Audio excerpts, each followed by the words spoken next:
Hola, hola.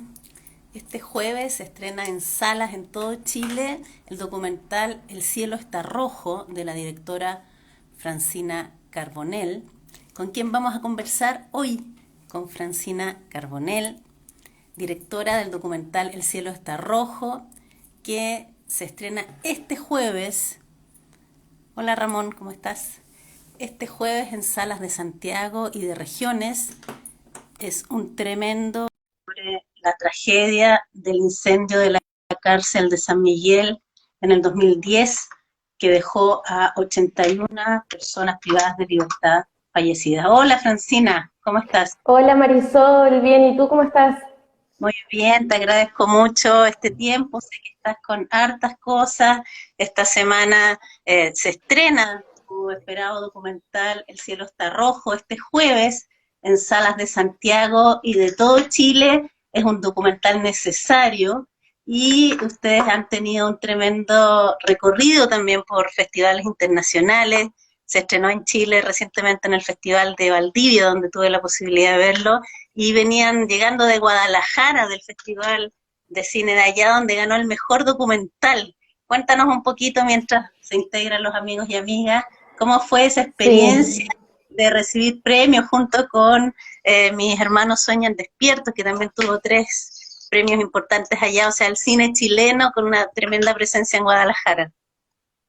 sí, bueno, primero nada, muchísimas gracias por invitarme, por darnos este espacio para hablar de la película, estamos muy agradecidos. Tenía muchas ganas de conversar contigo, así que buenísimo. Y sí, estamos ahora con muchas cosas, estrenamos el... Uy, se me cayó, Me desaparecí, emociona. ahí estoy. Vamos. Estrenamos el jueves, el 11 de noviembre, estrenamos en salas, así que con mucha ansiedad, nervio, pero también mucha emoción. Y sí, como cuentas, hemos tenido un recorrido muy lindo, muy gratificante. Estrenamos en ITFA, pasamos por Toulouse, por Lima, por la Semana de la Crítica en Berlín, y bueno, en Guadalajara después, que efectivamente fue una noche muy especial porque fue rarísimo, Chile ganó todas las categorías, ¿no? En ficción, en documental, en animación, en ópera prima, entonces fue así como tuvimos un amor grupal muy importante y nada, también sentir que están ocurriendo cosas en el cine chileno, que también hay una especie de efervescencia, ¿no? Y eso es muy lindo palparlo y sentirlo. Y bueno, después estuvo en Valdivia, donde estoy muy feliz que la hayas podido ver, y ahora da por fin en Chile para todo el público, que es lo que más nos interesa.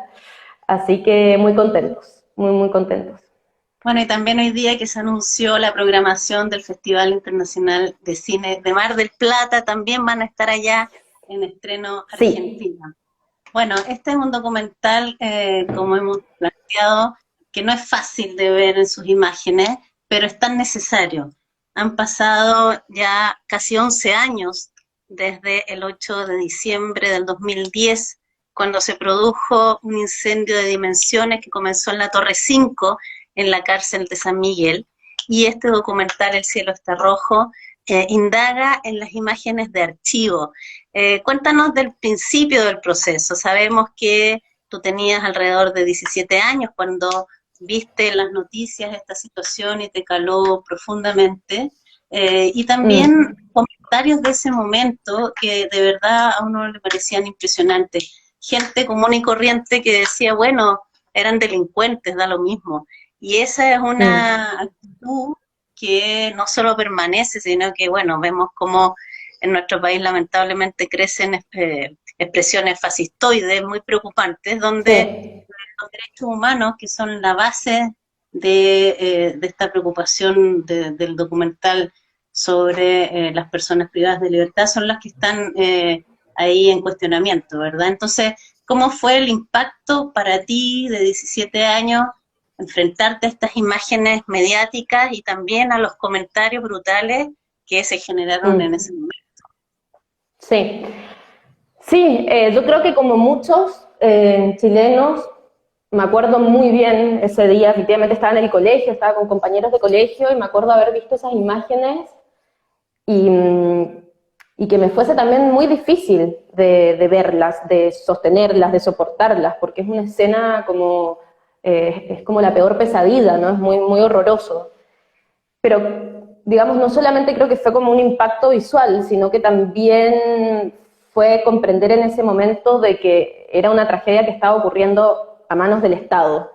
Y eso efectivamente hacía que su gravedad fuese mucho mayor, ¿no? No era un conflicto entre civiles, sino que había una responsabilidad estatal muy fuerte. Y me acuerdo que obviamente me atravesaron muchas esas imágenes y empecé a buscar y di mucho con estos comentarios que estás mencionando, que bueno, me parece que es algo muy propio del internet también, que es como que se da mucho como para una especie de hater trolls, digamos, pero era muy impresionante ver que parecía que cuando se trataba de la cárcel justamente se suspendían de alguna manera los derechos humanos, ¿no? Y aparecían comentarios como, bueno, ahora son menos, por algo, por algo se lo merecen, ¿no? Digamos, comentarios de ese tipo, que me parece que lo más grave es que, como dices, es un discurso que hoy está muy vigente, ¿no? Sobre todo con una derecha latinoamericana que está en ascenso, ¿no? En que las encuestas marcan a un presidente que es completamente fascista. Entonces, me parece que es un discurso sobre la criminalización que creo muy necesario cuestionar, ¿no? De hecho, me acuerdo que en ese momento también apareció digamos, muy patentemente el caso de Bastián Arreagada, que no sé si te acuerdas que era un chico que vendía CDs en la calle y que ese día, digamos, lo metieron a la cárcel y terminó en esta situación. Y es muy interesante lo que pasó en ese caso, porque, bueno, primero porque evidenció que obviamente adentro de la cárcel había una desorganización terrible, ¿no? En donde estaban mezclados en términos de niveles delictuales.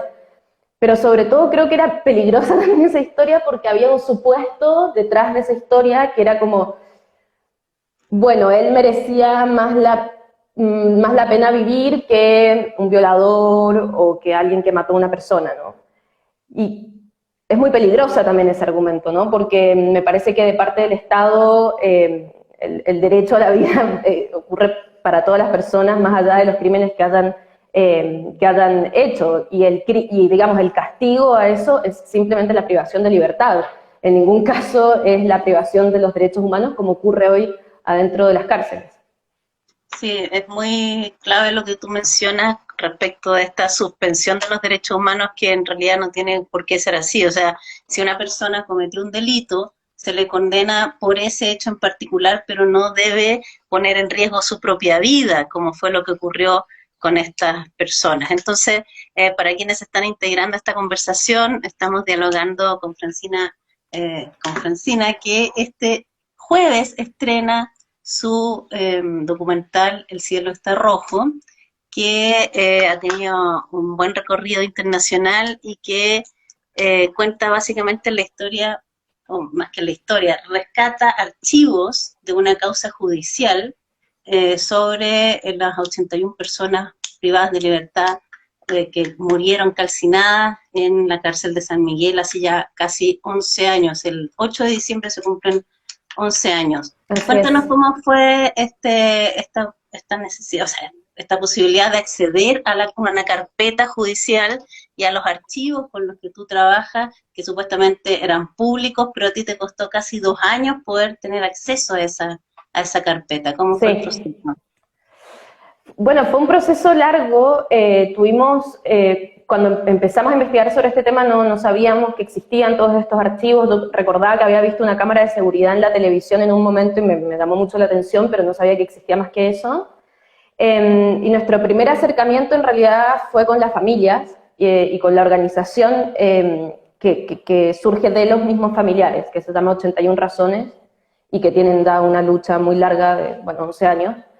Y nuestro primer vínculo fue con ellos, y ellos nos comentaron que existían estos archivos y que se habían utilizado, digamos, en el juicio. Y justamente ellos también los querían conseguir porque querían reabrir la causa. Y hicimos, creo que un trabajo muy conjunto y muy articulado por intentar conseguir esos archivos. Y claro, son archivos públicos, como decías, porque fueron publicados, digamos, fueron expuestos en una audiencia pública, en donde todos tenían acceso, pero claro, ocurre es un caso en donde hubo 3 años de investigación, pero esa investigación estuvo llena de negligencia, fue muy desordenada, hubieron muchas dudas que quedaron en el aire. Entonces un poco que se guardó todo ese material, se enterró, ¿no? Y yo creo que también había, digamos, esto es una interpretación mía, nunca me lo pusieron escrito, pero creo que había una preocupación de parte de las instituciones de que justamente esos materiales salieran a la luz, porque creo que había muchas instituciones que no quedaban muy bien paradas, digamos. Y también yo creo que por un tema de sensibilidad del mismo caso, ¿no? Que es un tema muy sensible y obviamente la utilización de esos archivos también conlleva una responsabilidad muy grande y fue también una, digamos, de nuestras preocupaciones y de nuestras preguntas. Pero bueno, después, en ese momento cuando abrimos la carpeta, que en realidad queríamos obtenerla como parte de nuestra investigación, digamos, cuando la abrimos fue muy brutal, ¿no? Como ver todo ese material. Primero porque era un material infinito, muy abrumante, una investigación de 3 años, un juicio de 9 meses, o sea, eran horas, horas, horas, horas. También un caso súper complejo, que tiene como muchas aristas, ¿no? Y bueno, y también imágenes que nos eran muy duras de ver, como me parece que es enfrentarse a un nivel de violencia y de dolor y a veces de deshumanización que cuesta verlo, cuesta mucho ver esas imágenes. Y creo que el mayor trabajo que hicimos tuvo que ver con la pregunta de, bueno, ¿cómo hacemos para que se puedan ver? O sea, ¿cómo volvemos visible esto que a veces es como imposible, ¿no? ¿Cómo lo revemos? Y hubieron ahí como mucha tensión, ¿no? Por tener cuidado con no revictimizar, ¿no? Con no generar un sensacionalismo, con no entrar en un morbo. Y me parece que esa fue como una construcción de una posición política que requirió mucho tiempo. Y creo que no hablo en términos como del discurso, ¿no? Yo creo que obviamente cuando empecé y terminé tenía el mismo discurso, pero creo que cuando uno trabaja en cine, esa posición política es como realmente una posición en el espacio, como desde dónde estás mirando, cómo estás escuchando, qué estás escuchando, ¿no? Qué textura querés usar. Me parece que es una posición política que está en la materialidad misma. Y eso me parece que requiere trabajo, ¿no? No es algo obvio.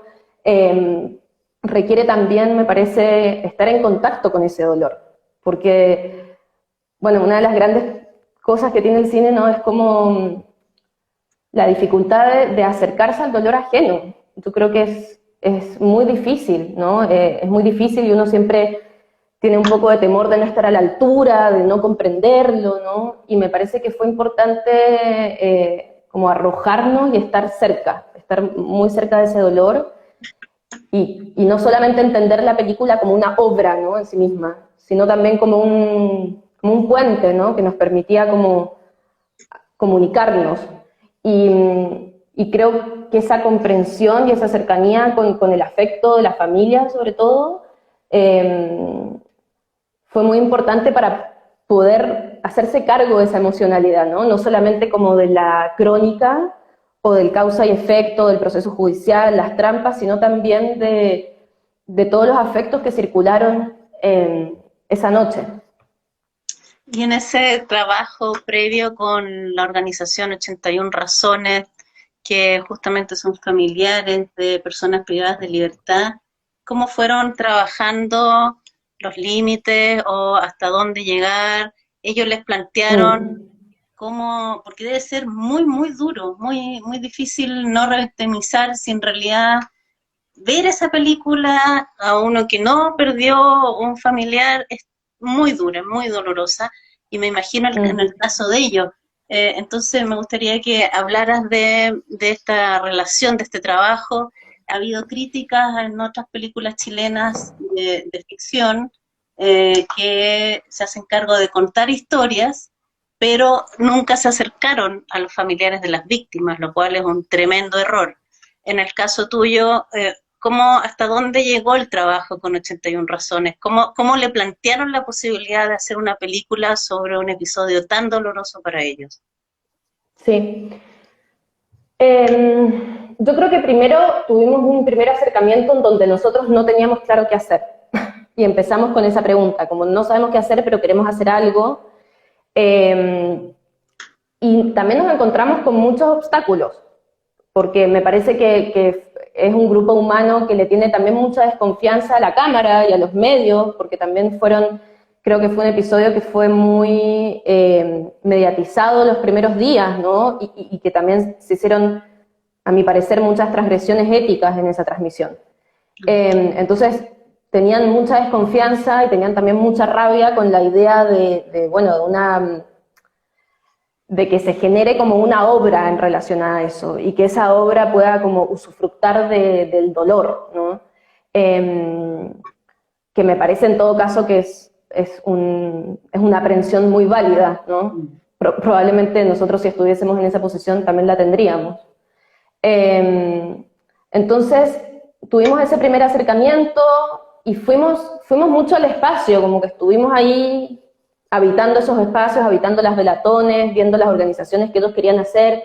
También hicimos algunos programas en conjunto, pudimos hacer una articulación con un centro de psicoanálisis, entonces algunas familiares se pudieron atender y tener ayuda psicológica.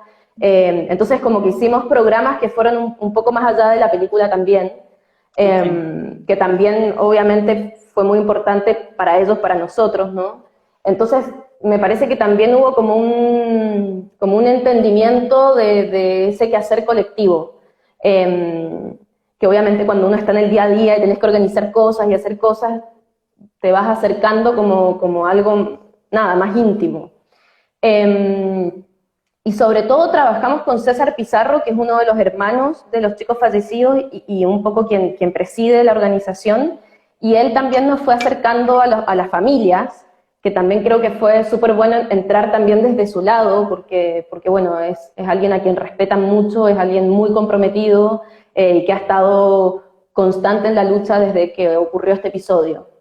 Y un poco lo que nos decía, o sea, lo que percibíamos nosotros era como, primero una necesidad en algún punto de denunciar un caso que efectivamente quedó sin responsables, y yo creo que eso es lo más duro, digamos, porque bueno, si uno piensa en términos así como del impacto visual, etcétera, claro, son personas que ya vieron lo peor, o sea, vieron a morir a sus hijos, a sus hermanos, a sus parejas.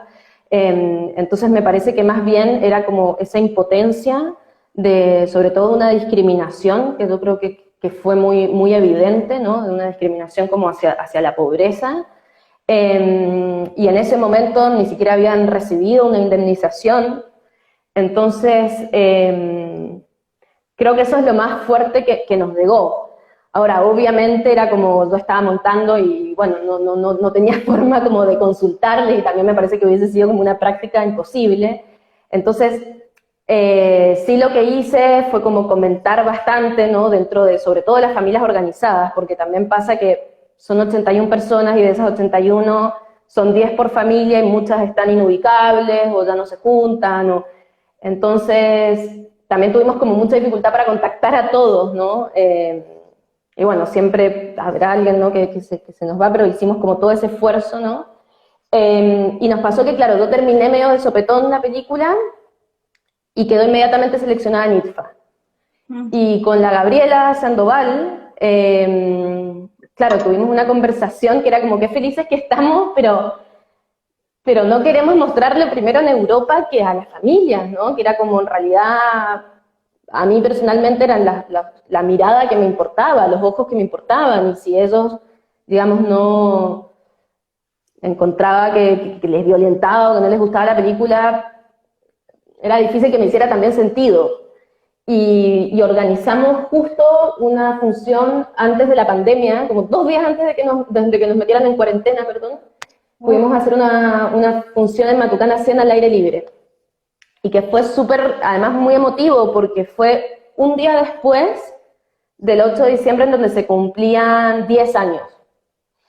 Entonces fuimos a esa velatón, porque fue todo medio rápido, fuimos a esa velatón y hicimos así como un comunicado así abierto a micrófono, como que estaban todos invitados, todos los que querían ver la película, con transporte, ¿no? Con todo. Y bueno, hicimos la función, todo debo reconocer que estaba tiritando las patas, porque sí, porque obviamente, o sea, uno también lo piensa y es como, o sea, ir a ver imágenes del día en que murió tu hijo, ¿no? Es una cosa como casi impensable y que podría ser también muy, muy terrible. Entonces, nada, yo estaba muy, muy nerviosa, pero sucedió algo que fue como muy increíble, que nos sentamos todos, un poco que se hizo así como un silencio total y entramos medio en un trance colectivo. No voló una mosca y vimos la película, yo creo que también la pude ver, a veces no puedo verla. Y vimos la película, perdón, y nada, hubo un silencio de casi 10 minutos, ¿no? Y después empezaron los cantos como de lucha de ellos, de las velatones. Y fue como, me acuerdo, fue muy emocionante porque sí, yo tenía cierto como temor de que fuese una situación muy angustiosa, como muy terrible, que generara mucha angustia, pero siento que lo que pasó fue más bien que quedaron bien, o sea, como que también quedaron dignos y con ganas como de seguir la lucha y también con cierta rabia, ¿no? No sé, me acuerdo que se me acercó una de las madres y como que me dijo, qué alivio ver el relato, ¿no? Como qué aliviante saber cómo pasaron las cosas. Que yo creo que es algo que a veces, claro, uno piensa en ciertos traumas que uno dice, bueno, es mejor no hablar, no tocar, pero bueno, me parece que los dolores más profundos, ¿no? Digamos, lo más doloroso es la muerte de sus seres queridos, y quizás encontrar nuevas narrativas y nuevas maneras como de hilar, de tratar de procesar ese dolor, también genere un poco como de elaboración, de alguna manera. Entonces, para mí fue una función muy fundamental, muy, muy fundamental, y que a nosotros como equipo también nos sentimos, o sea, sentíamos que habíamos hecho algo con sentido, porque si no me parece que no lo hubiese tenido, digamos. A propósito justamente del trauma, tú has señalado que esta película podría ser una forma de procesar ese dolor. O sea, si la propia justicia genera impunidad, en este caso no hubo absoluciones de todos los inculpados, pero la película podría ser una suerte de reparación simbólica en términos de derechos humanos también. ¿Cómo lo ves tú en relación al dolor y al trauma? Mm. Es difícil, creo que claro, yo creo que es el dolor más profundo que alguien puede sentir. O sea, perder a tu hijo, perder a tu pareja, perder a un hermano, creo que es el dolor como más imposible de soportar y sobre todo creo también imposible de curar. Creo que es un dolor que no se va con nada, ni con indemnizaciones, ni con el tiempo, ni con nada. Pero sí me parece que hay algo que yo quizás aprendí de ellos y de su misma lucha, digamos, que, que creo que tiene que ver con poder también poner valor a ese dolor de forma colectiva, ¿no? Como que es algo que a mí al principio me daba mucho miedo, efectivamente, me daba mucho miedo tocar ese dolor y me sentía como que no tenía lugar, que no tenía permiso ahí. Pero me pasó que en relación a ellos, y yendo a las velatones y estando con ellos, como que creo que lo que aprendí de alguna manera era que bueno, también cuando ese luto es colectivo, de alguna manera también se hace un poco más llevadero, ¿no? Cuando hay otros que pueden estar en ese tiempo, cuando hay organizaciones que quizás vienen de afuera y se suman a esa causa, como que me parece que cuando ese dolor se puede como colectivizar, también de alguna manera es más llevadero, ¿no? Entonces, sí creo que en ese sentido como que fue importante esa enseñanza, digamos, y fue importante para sentirse con valentía y con arrojo a hacerse cargo justamente de esos afectos y de esas emociones, porque me parece que también, nada, venimos de un país en donde hemos tenido muy poco espacio, ¿no? Para volver a recordar, para volver a pensar, ¿no? Para poder tejer parte de esas heridas. Venimos de una dictadura feroz, digamos, y de 30 años en donde la reparación no ha sido, ¿no?, del todo contundente. Entonces sí, creo que no podría decir, no me podría rogar como, digamos, las palabras de que creo que para ellos va a ser una reparación simbólica. Creo que eso lo tendrán que decir ellos o no, y quizás a algunos les haga sentido y a otros en realidad nada, y quizás a unos les atraviesa y a otros preferirían no haberla visto. No, es algo que me excede, digamos, que creo que también pasa por cada una de esas madres, por cada una de esas hermanas, ¿no? Pero sí nuestra intención, digamos, tenía que ver con contar esta historia cerca de ellos, no lejos, ¿no? Estar como, tratar de, aunque sea imposible, aunque siempre haya un espacio que nos separe con el otro, como hacer ese gesto de ponerte muy al lado y tratar de sentir, ¿no?, esa piel, ese calor, ese dolor, y poder contar algo desde ese lugar.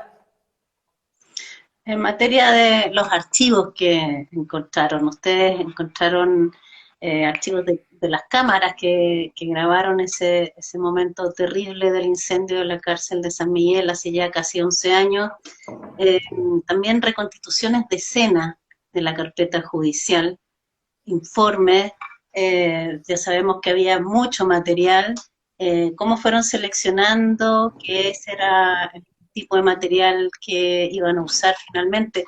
¿Cuál era tu idea antes de empezar a grabar o a empezar a producir la película sin saber que existían estos archivos? Y cuando ya empiezas a investigar, esto recordemos es parte de una tesis de grado de tu universidad, y ahí te encuentras con este material. O sea, ¿cómo habría sido la película sin esos archivos? Como que uno no logra imaginárselo. Sí, es una gran pregunta, no sé qué estábamos pensando. No, estábamos en una volada así como de preguntándonos como, bueno, ¿cómo podemos representar lo que no tiene imagen, lo que no está capturado, cómo representar el horror? Y me acuerdo que en ese momento queríamos hacer un corto de animación, y poder hacer una animación sobre ese día y algo mucho más como abstracto, y queríamos hacerlo con 16 milímetros, o sea, venimos de lejísimo, venimos de un mundo muy lejano. Y esa era nuestra idea al principio. Después, claro, nos encontramos con los archivos y fue como, ¿qué vamos a hacer si está acá, ¿no? Y es mucho más interesante, y me parece que también hubo parte nuestra, que yo tengo la intuición que en ese momento igual éramos muy chicos, o yo me recuerdo un poco chica en ese momento, como que no tenía las herramientas del todo como para enfrentarme a eso. Pero sí sentimos que cuando vimos los archivos en todo el grupo fue como, arriesguémonos, o sea, arriesguémonos a meternos en esto que es raro, que es duro, que también, no sé, es todo un poco sucio, ¿no? Entonces, creo que también hubo de parte nuestra como una valentía inconsciente un poco como de meternos allí, aunque no saliera nada, digamos. Y me pasó los primeros 2 años, para ser muy franca, que nos fue imposible, o sea, no encontrábamos una estructura, no había manera de articular todos estos materiales tan diversos, tan raros también, ¿no? Porque muchos de esos son imágenes operacionales, operativas, entonces son muy frías, tienen como esta cosa media institucional, media como pretensión objetiva, y también muy diversas. Entonces, creo que nos costó como mucho empezar. Y yo en un momento estaba como muy obsesionada con la estructura, como, ¿cuál es la estructura? ¿Cuál es la estructura? ¿Cómo vamos a contar la historia? Y como no pude y no se resolvió eso nunca, empezamos un trabajo desde el detalle máximo, o sea, como sin un norte para nada, pero empezando como poniendo esta imagen atrás de la otra, con este sonido, y fue muy interesante porque me parece que lo que ocurre en la película es que la estructura es bastante simple, ¿no? Como que no es algo tan... Pero me parece que se construye justamente desde los detalles de cada imagen. Como desde que mueve así la cámara, desde que dijo esta palabra y no dijo esta. Entonces, es como que empezamos a hacer un trabajo medio de artesanía con esos archivos. Y sobre todo empezamos a ver como los agujeros de cada archivo, ¿no? No solamente lo que estaban ilustrando, lo que estaban contando, sino también sus fallas, ¿no? Sus rarezas, y comprender, bueno, justamente por qué están esas fallas, quién hace esas fallas, cómo. Entonces, un poco como una arqueología de las imágenes, de alguna manera. Y cuando empezamos a hacer esto más detallado, yo, la verdad es que me sabía absolutamente todo el material, o sea, creo que lo había visto 500.000 veces, podía como identificar cada palabrita de cada lugar. Y creo que fue muy interesante eso, porque no hicimos una selección respecto a las imágenes más impactantes o a lo que era como más llamativo, ¿no? Más bien a lo que necesitábamos en ese momento y con esa como justeza, ¿no? Y también para mí eso era importante, porque no, digamos, no me interesaba hacer como una cosa impactante, ¿no? Porque me parece que ya de por sí la tragedia es muy terrible, ¿no? Y es muy impactante de por sí. Entonces, digamos que mi selección no estaba en eso, sino más bien estaba en hacer como una lectura más bien compleja y sistémica de ese conflicto, y también desde los detalles del mismo archivo. Sí, justamente me recuerdan unas palabras de Constanza Lobo, que presentó la película en Valdivia, porque tú estabas en cuarentena después de Guadalajara. Y ella Sí. justamente hablaba, me pareció muy interesante, de cómo los archivos hablaban más por aquello que no mostraban que de aquello que mostraban. No sé si puedes profundizar un poco. Y además saludar a Constanza, que se unió por ahí. ¡Ay, está la Connie! ¡Hola, Connie! Sí, creo que nos empezó ahí está. Empezó a pasar eso, que era muy difícil de trabajar, porque era trabajar con la ausencia misma, era trabajar con lo que justamente no se veía, no, y que me parece que son varias ausencias. Primero está la ausencia de que efectivamente nunca estamos adentro del suceso, que en algún sentido nosotros también esa distancia nos parecía bien, ¿no? Como no estar adentro, sino poder rodearlo. Pero también habían ausencias en términos de cómo las instituciones que estaban filmando todo eso y que supuestamente eran evidencias y que por ende tenían una calidad objetiva, ¿no? E ilustrativa de lo que pasó, en realidad estaban siendo manipuladas de muchas maneras, ¿no? Y creo que empezó a aparecer algo interesante, que era como, bueno, todas las imágenes están manipuladas, como que creo que no es una discusión eso, pero más bien el ejercicio que hicimos cuando vimos los archivos, lo que nos preguntamos era como ok, descontextualicemos, ¿no?, estos archivos como de su calidad de evidencia y miremoslos y preguntémonos quién está filmando esa imagen, por qué la está filmando, cómo la está filmando, ¿no? ¿Para qué propósito, de alguna manera? Y era muy fuerte notar cómo habían gestos muy audiovisuales también de cómo filmar, ¿no? Creo que hay dos como momentos que evidencian de eso de manera muy clara, que uno es cuando uno de los gendarmes está está filmando las cámaras de seguridad, que claro, uno tiene la idea de la cámara de seguridad como algo que es una máquina, pero en realidad hay hombres detrás de esas máquinas, y hace varias veces, ¿no?, el gesto de no filmar lo que estaba ocurriendo, para de alguna manera que no quede una evidencia, ¿no? Y eso ocurre varias veces dentro del material. Entonces uno se puede dar cuenta como siempre hay una mano que encuadra de cierta manera. Después, bueno, en la reconstitución de escena creo que vuelve a pasar, ¿no? Que los internos están dando sus declaraciones con gendarmes, ¿no?, al frente, entonces hay como presiones, ¿no?, que se entrelazan, y es muy interesante leer de esa manera, ¿no? No solamente de una manera ilustrativa, sino de una manera como arqueológica, porque me parece que en esos detalles es donde uno entiende como el nivel de violencia sistémica y el nivel de discriminación en torno a las clases sociales. Sí, pienso también, bueno, son agentes del Estado y las personas privadas de libertad están bajo custodia justamente de gendarmería. Hay una responsabilidad estatal ahí.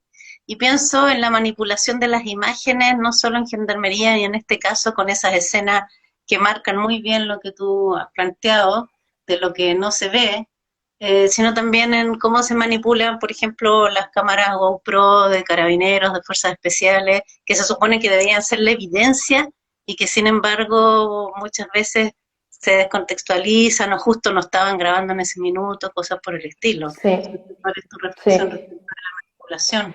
Sí, sí, creo que en Chile ha ocurrido muchas veces, ¿no? Bueno, el caso de Catrillanca es como el primero que se me viene muy fuerte, pero bueno, también en el estallido, ¿no? Hubieron muchos casos, y me parece que se pueden desprender muchas preguntas. Primero, digamos, la principal me parece que tiene que ver con, obviamente, detectar un sistema judicial que creo que una y otra vez lo que nos demuestra es que la justicia funciona de una manera para unos y funciona de otra manera para otros, ¿no? Y creo que es muy grosero cómo ha pasado eso en Chile, ¿no? Y cómo finalmente digamos, la justicia puede llegar a ser un sistema que también, digamos, se ve muy duro, ¿no?, y se ve muy firme, pero que en el fondo tiene posiciones políticas, la justicia tiene posiciones políticas. Entonces me parece que también es como desmitificar esa idea de la justicia como algo objetivo, como algo, ¿no?, que son unos jueces neutrales, y empezar a darse cuenta que hay posiciones políticas y que hay discriminaciones en ese sistema judicial. Y me parece que es importante detectarlo, digamos, no solamente por denunciarlo y desnudarlo, pero también para pensar, o sea, digo, pensando en una nueva constitución, pensar cómo desarticular eso, ¿no? Creo que estamos también en un momento que bueno, contamos con muchas historias oscuras en nuestra alma, pero también creo que estamos en un momento que, al menos para mí, es esperanzador en ese sentido, y creo que es muy importante como volver a reflexionar sobre estas cosas que nos han ocurrido para también abrirse como al futuro, ¿no? Eso por una parte, que creo que tiene que ver con esas deficiencias, pero por otra parte también creo que surge para los mismos cineastas, ¿no?, desde quizás un nicho, una pregunta respecto a esas imágenes, ¿no? ¿Qué hacer con esas imágenes? A mí, por ejemplo, me sorprendió muchísimo, esto es un dato freak, pero me sorprendió mucho que empecé a investigar la PDI, qué era la PDI, y me metí a la escuela audiovisual de la PDI. Rarísimo.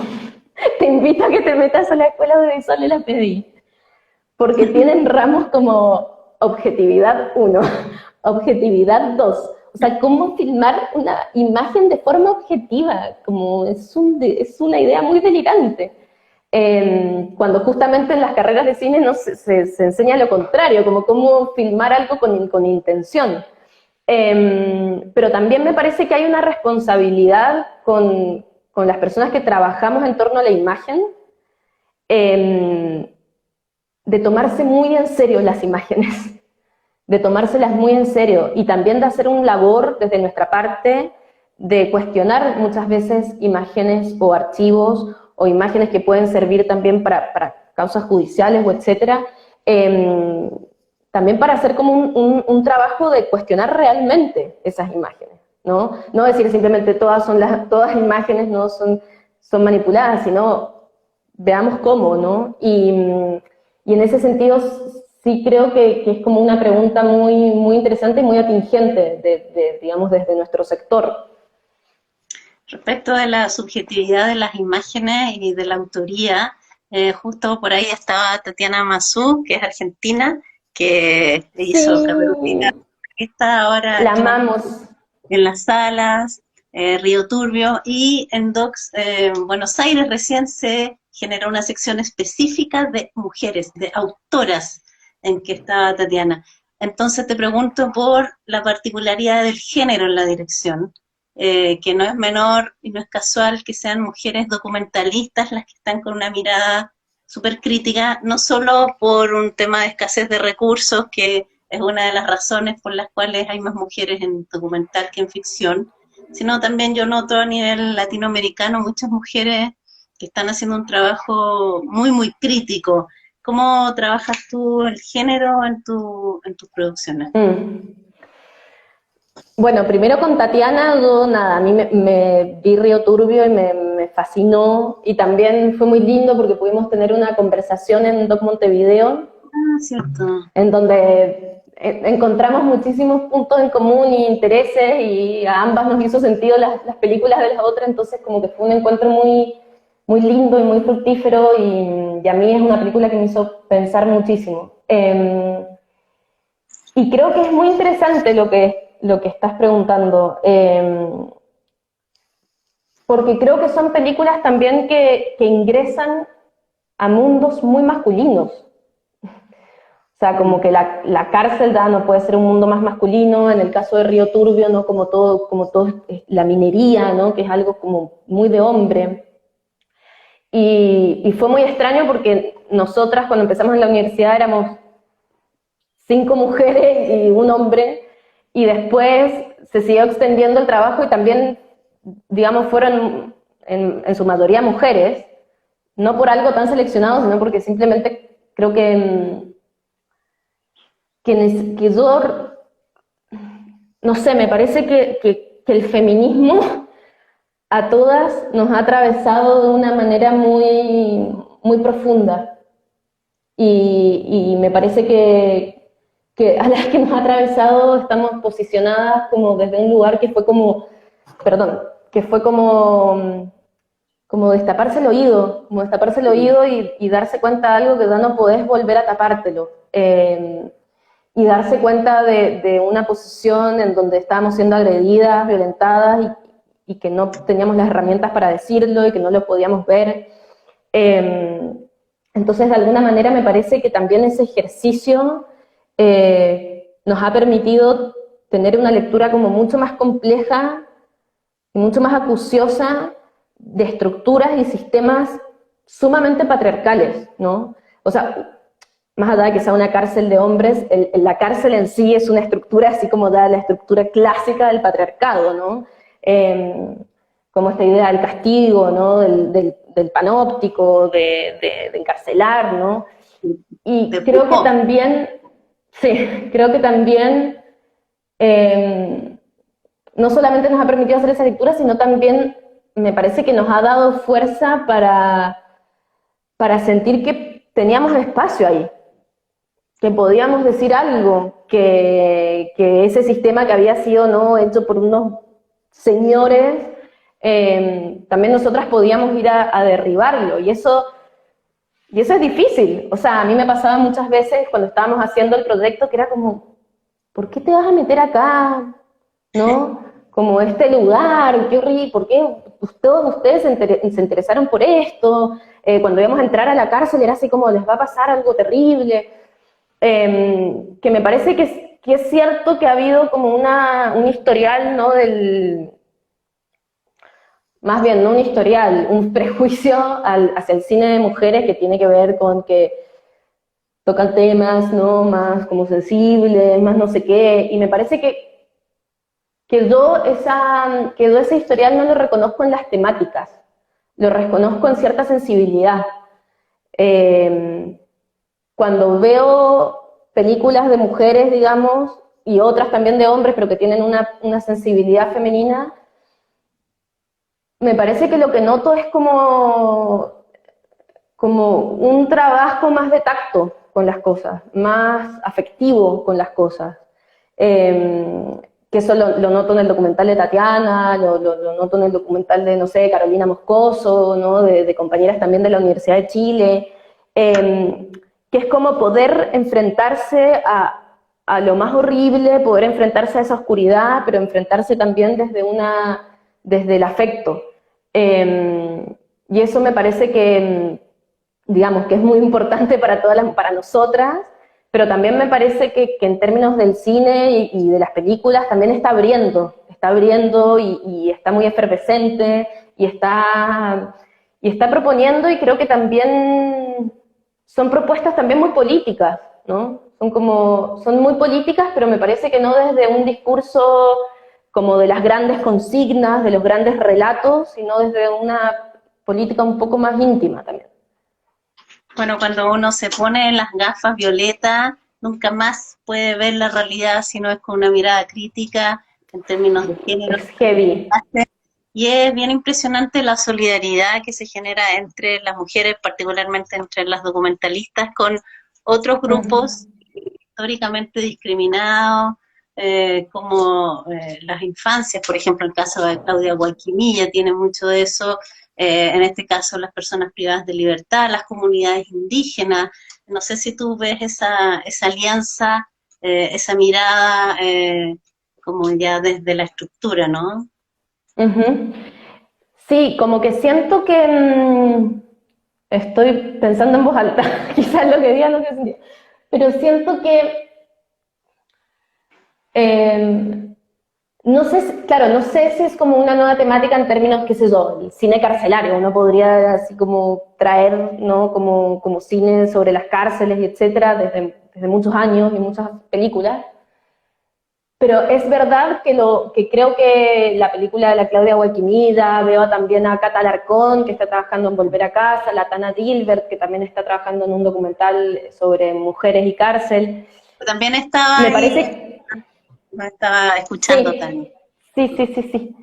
Me parece que lo que sí reconozco es la posición desde esas comunidades, ¿no? No tocar la problemática, ¿no? Como una problemática desde afuera, no externa, sino poder habitar la piel de aquellos que están sufriendo y que están siendo discriminados y que están siendo violentados. Esa es mi sensación, que es como es más bien un tema de posición, más que las mujeres toquen ciertos temas y otros no. Bueno, ha sido muy interesante poder conversar contigo, que esta película ya esté disponible. Yo le vengo haciendo seguimiento desde el Festival de Lima, el Festival Sí. Docs Montevideo. Ya, ahora sí, este jueves, cuéntanos dónde va a estar en términos de salas alternativas y otras más. Sí, mira, no, me fui. Claro. Te quiero dar los, No, ahí te quiero dar volviste. los datos reales, no quiero hacer inventada, así que los voy a leer así tal cual me los mandaron. Pero ya puedo decir que en el Cine Arte Alameda, que ahora es el Seina, Y que está va a estar. espectacular. Yo no lo conozco, voy a ir pasado mañana a conocerlo. Parece que está increíble. Bien. Sí, sí. Así que qué lindo ver la proyección ahí.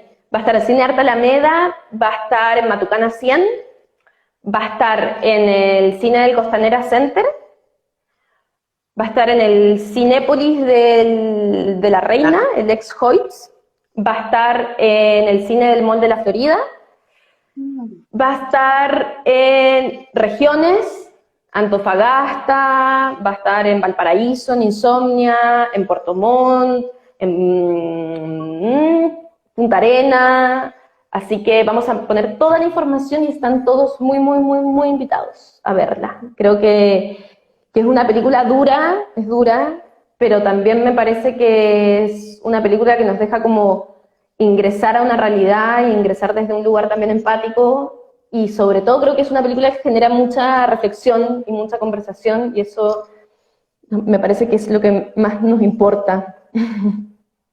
Sí, se genera mucho debate, no hablamos de populismo penal ni de la cárcel como de la justicia penal que castiga particularmente a los pobres, pero ya lo sabemos. Esta Sí. película nos va a impresionar. El cielo está rojo, de Francina Carbonell, desde este jueves en sala, así es que es una tremenda oportunidad para verla y para dialogar sobre todas las preguntas que se generan a partir de ella. Ha sido una hermosa conversación, te agradezco muchísimo y Yo espero que también muchísimo. por fin podamos hablar y que se genere mucho Sí. diálogo con la gente que vaya a ver las películas y ojalá también a nivel de la agenda nacional. Un abrazo y que tengan muy bonitas Gracias fiestas. por el espacio, muchas gracias por el No, espacio.